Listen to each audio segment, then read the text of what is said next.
it's Presley at ActOutGames.com here, and today we are going to be reviewing the book club book, Alabama Moon.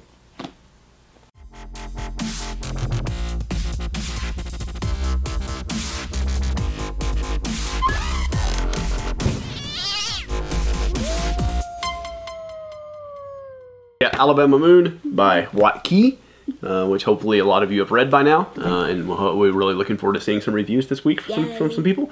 Live event is going to be Saturday, 1 o'clock Mountain. I'll schedule it tonight. I'll put it out there so you guys can see it and see the link to it and all that stuff. So I'll get it set up tonight and scheduled, right? Yes. Cool. So not too spoilery today because we're doing just the review. Don't look at the live event if you haven't read the book because we are going to be spoiling pretty much Live everything. event will be very spoilery, but today I think we're just going to do a normal review, kind of talk through it a little bit. Okay? You want to start us off? Talk about what it's about a little bit? Okay, sure. So it's about a boy whose name is Moon, and his dad dies, and his dad's last instructions were to go to Alaska. Why? And, well, because they live in the middle of the forest, and they have this hidden shelter, they call it, and I imagined it looked pretty cool, and some guy brought the property that the shelter was on, and he apparently made it to hunt squirrels. Yes, right. He was just making like a hunting cabin. Yeah, which is an obscure thing to hunt. I haven't heard of hunting squirrels until I read this book. Yeah.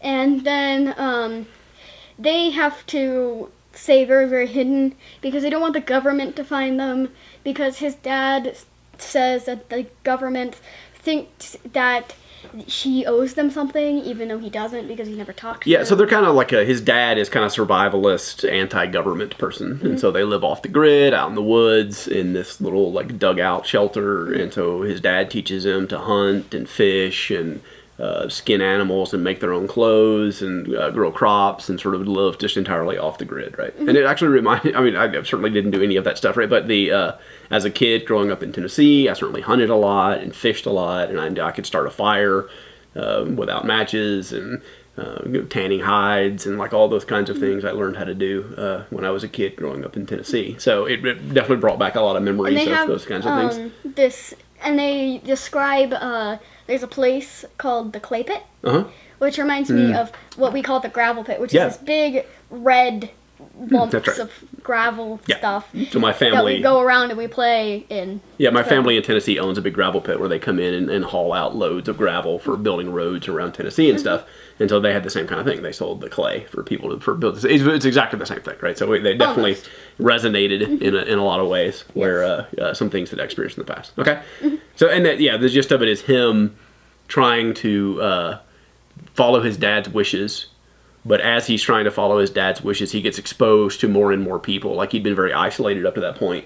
And so he meets more and more people and learns that that may not be the best thing for him. And maybe it's what he wants to do, and maybe it's not what he wants to do. And he has to decide for himself how he wants to live and how much he wants to be involved in the system and how much not and stuff. And there's lots of twists and turns, obviously, that happen, but that's kind of the gist. All right, so let's talk real quick about what you think about it. That's what it's about, but what did you think about it?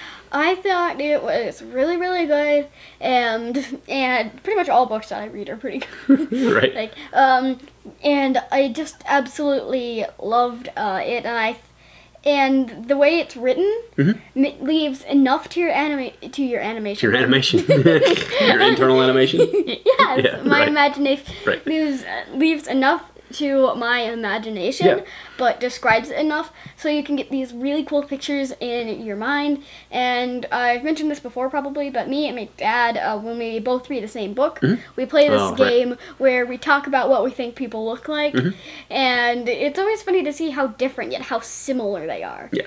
That's really insightful. I always am really surprised by your insightfulness when we do these things, but I had the same impression where you know, books are written kind of, the language used in books lies on the spectrum, right? And like on one side is sort of some relatively simplistic writing, and on the other side is really complex language. And so when you read the book, you'll have a couple of different reactions. Like sometimes if you read like Douglas Adams, which you haven't really started reading Douglas Adams yet, right? But he like has these really beautiful and clever turns of phrase, and he uses these funny words, and you notice when you read the book the way he writes. So he wrote this one, like he got taken up in a spaceship and he used their vending machine to get a glass of tea, and he said it tastes almost entirely but not quite unlike tea. which is a really like clever turn of phrase, and you have to kind of think about it and wrestle it around in your head to figure out exactly what he's saying. Yeah, it's like, and like since I've been writing, I've heard put more stuff into the things that are important. Oh, time, yeah, word count, yeah. Which sometimes different writers do different things with that. Yeah, right. Some writers will trick you by putting a lot of words into something that's not important. That's right. And making you think that that's an important thing when an entirely different thing that didn't get too much words is important. Totally valid technique. And then there's also, like what you just described, you'll have to think a little bit, is this T important or is he just describing it or not? Right. So yeah, he uses, like, you think about the language that he uses, and it even kind of pulls you out of the story a little bit because you're thinking about the words that he used and the way he structured this very complex sentence, right? And on the other end of the spectrum, you have things like the first Hunger Games book is a really good example to me. You haven't read that yet, but she used really simple language, right? And so she was telling the story, and that book was all about the story, and the language never got in the way. The language was just there to put the story in your head, your internal anime, right?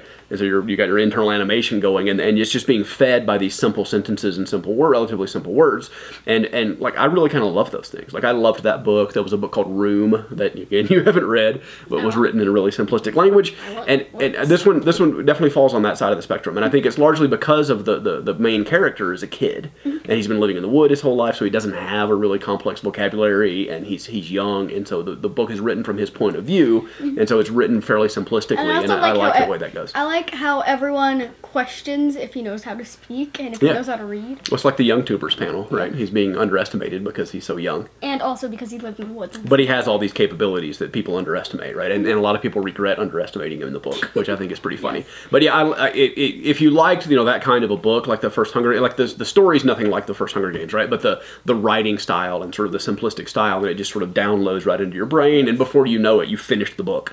And you just have this really, like you said, a vivid picture of what happened in the book, and I like that writing style a lot, and so I appreciate that. Yeah, so with, just to end this on, like, the writing styles, some books, like, I did this a lot, with the Harry Potter series. I have this entire, but not exactly like the movies, because the movies leave out a lot of things. But through the series, I have these pictures, and I can very vividly, and this one too, I can vividly see the motion of the people, and I can vividly see them how they move, like a complex and finished animation. Well, some books, I can't recall one that I've done, but I do this with some books, is the entire book is like an animatic, which animatic is just the pictures, like the basic of what you're gonna do, and then like you a add storyboard kind of thing. Yeah, except it's colored and nice looking. Right. So like a comic book. Yeah, like a comic book. Yeah. So I can see slight movement. Like if it turns around, it'll have this. I'll first imagine them sitting and straight forward, and then I'll imagine them in the next frame looking this way. Well, with some other books, I can imagine them doing that. But in this one, you could see the whole movie. Yes. I think that's a sign of his writing. I think that Watkey did a really amazing job, and the writing style, like I said, it really conveys the story really well, and that's why you see it as a movie. So definitely highly recommend it. Definitely should read it if you haven't already read it as part of the book club. If you have read it, definitely come to the event on Saturday, 1 o'clock Mountain Time. And we'll talk a little more in detail about what happened. And if you haven't, read it by the book club live event. It's a fast read. You could probably tear it. If you got the ebook today, you could probably be done by Saturday. Right? Okay, cool. Is that it? Sure. Right. Well, first we need to announce the book club book for next month. Oh, I forgot about that. We are going to be doing Doll Bones, which won the award, Newbery Award. Yep, Newbery Award winning. Yes. Doll Bones. So yeah, we were a little behind the ball last time on getting our second book ready to go, so we're ready with the third one. It's going to be Doll Bones. We'll post like a schedule for reviews and all that kind of stuff later, but just so you know, and you can start trying to track down the book, Doll Bones is going to be book 3. All right, cool. So yeah, thank you for watching, and now tomorrow. Bye! Bye guys.